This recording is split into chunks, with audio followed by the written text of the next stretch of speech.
Este é a verdade, vos libertará. Número 5.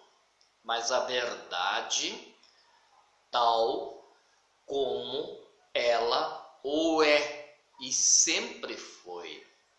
Não a verdade oportunística falaciana de muitos segmentos eclesiásticos que sabem que a mentira ronda o seu aprisco, mas não tem coragem e nem tampouco grandeza de espírito para dizer abertamente: poxa, pessoal, nós se equivocamos. A história que para nós foi contada, em muitos pontos, existe rachas, existem compilações e readaptações segundo um nefasto senhor, aquele senhor que é o segundo melhor nos convém. Esse atrasou a humanidade em quase 500 anos, pois a gente visualiza e vislumbra poucas pessoas evoluídas e a grande maioria como ovelhas, seguindo líderes despreparados e desavisados, sem questionar, sem pesquisar, sem estudar, sem ir a fundo se realmente foi desta maneira que aconteceu. Porque nós só temos a credibilidade dos relatos dos escribas da época. Nós não temos fatos e fotos. Nós temos uma mera reportagem que geralmente, quando era a favor do rei, quase sempre era manipulada, porque o rei tinha que contar a história que a ele conviesse mais. E o mesmo se aplica aos líderes religiosos. As coisas são como são, e não como muitas vezes nós pensamos e adaptamos-as para ser. Por isso que Jesus, se deixou algum escrito, ou está muito bem escondido e ainda vai ser encontrado, ou a religião da época tratou de consumi-lo. Mas nós ainda estamos abordando o assunto povo hebreu, que depois tornou-se povo judeu para posteriormente se tornar israelense. E este povo cresceu e se multiplicou na terra prometida chamada Canaã.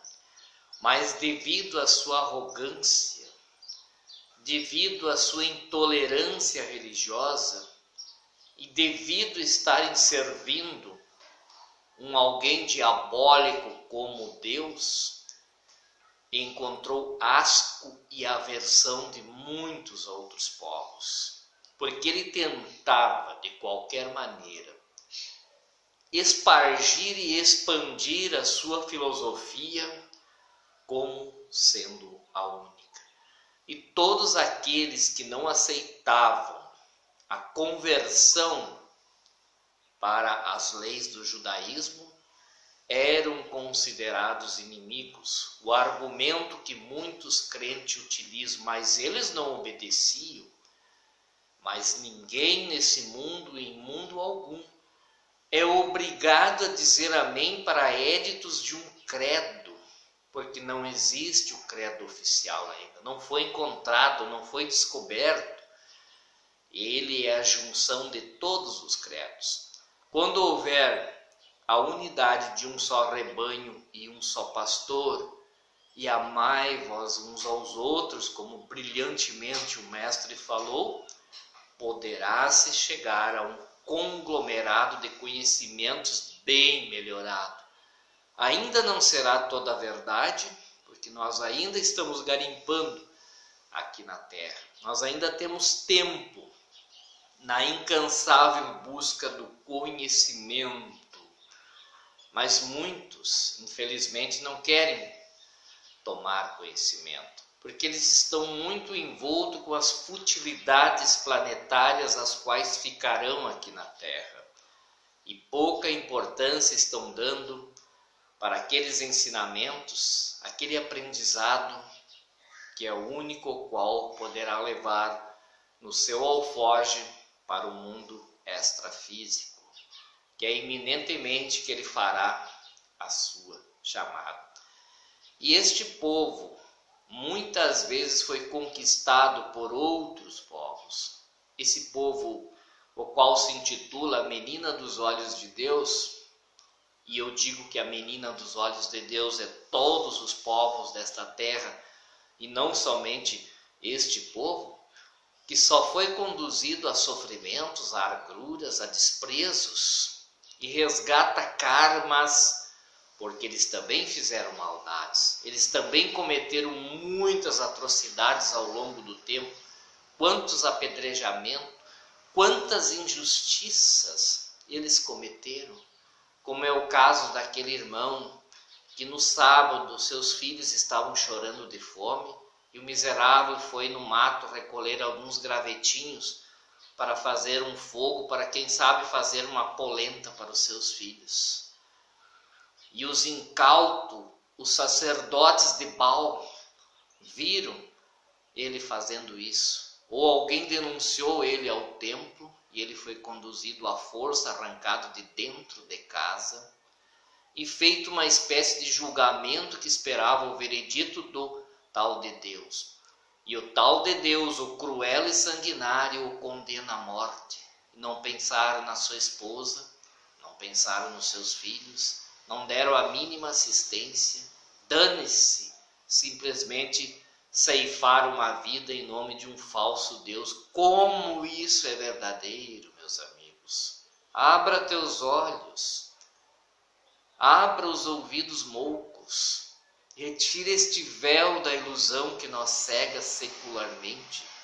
Ora, se o Criador de bilhões de galáxias iria condenar à morte um pai de família porque queria dar alimentação aos seus filhos e no sábado nada se podia fazer. Todos os dias é dia do Senhor, não existe um dia específico. Isso era a lei de homens, seguindo um espírito cruel das trevas, muito trevoso, o qual se aproximou de Abraão. E lá se foi aquele pai de família. Por isso que judeus ao longo do tempo são acometidos de perseguições, porque são karmas que eles têm que resgatar, porque eles também cometeram atrocidades em nome de Deus, de um suposto Deus. E essa nação combateu a tantos povos, né? Fez tantas guerras, e esses assassinos, como Davi, Saul, Salomão, Roboão e muitos outros figurões da época, são cultuados por muitos religiosos como grandes heróis e os grandes ungidos de Deus. São os grandes assassinos da história. E lá no Alcorão consta enaltecimento, porque Davi matou 20.000, porque Saul degolou 30.000. Por isso que a humanidade caminha para o abismo faz muito tempo. Por isso o caos está instaurado no meio de nós. Porque aquele cidadão ao qual seria o comandante supremo, que seria o Deus, promoveu a guerra, ou incitou os seres humanos a tal. Que exemplo péssimo de um Deus! Será que você quer seguir um Deus desse? que determina que se o teu filho não te obedece, procura os anciões da cidade, queixa-te para eles. Eles convocarão toda a cidade e o seu filho morrerá apedrejado. Não seria mais viável esse Deus ter sugerido que procure os anciões da cidade, porque eles são mais sábios do que você, são vividos, são os ungidos do Senhor, e eles conseguirão orientar o teu filho naquilo que você não conseguiu, e o teu filho se libertará e viverá uma vida plena. Não, mate o teu filho. Será que esses religiosos de hoje que defendem esses assassinos se sujeitariam-se a fazer isso com os seus filhos? Ora, francamente, né? Esperar que um Deus proferiu tal édito é assinar um atestado de extrema burrice. E este povo cometeu todo tipo de atrocidades, de injustiças, mas também pagou caro, porque quase sempre foi cativo de babilônios, de persas, dos egípcios, provavelmente de muitas outras nações que haviam na antiguidade, da Síria e outros, que sempre foram escravizados ou banidos devido a uma tola religião e um falso Deus. Até que chega a época em que ocorre o nascimento de Jesus. Mesmo eu acreditando no Jesus histórico e não no Jesus, no Cristo criado por Roma, Jesus trouxe alterações nesse sistema nefasto, mas pagou com a sua própria vida. E isto será assunto para o próximo vídeo. Então, muita coisa usada hoje aqui, principalmente no Brasil, verte do Velho Testamento. É óbvio que nem tudo é horrendo.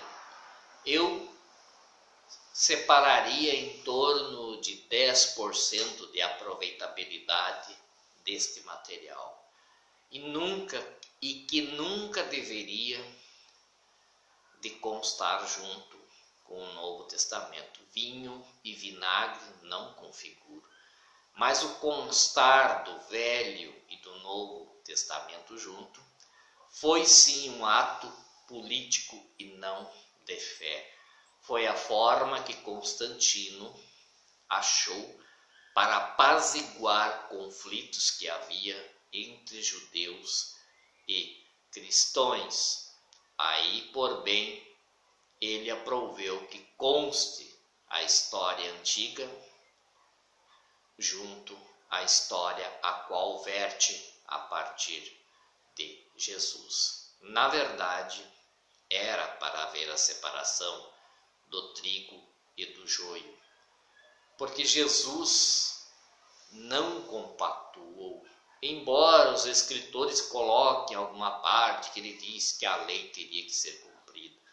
Se ele apoiasse a lei, se ele apoiasse a esquizofrenia das religiões existentes na época dele, fariseus, saduceus, zelotas, publicanos e alguns outros segmentos, ele não ia bater todo o tempo contra as injustiças, contra as tolices religiosas cometidas em nome de Deus. Um abraço e flúvios de energia positiva para todos. E lembrando que o que a gente fala são meras opiniões. Não é formação de uma nova seita, nem em nome de seita alguma, e sim como um aprendizado, uma produção e um compartilhamento independente.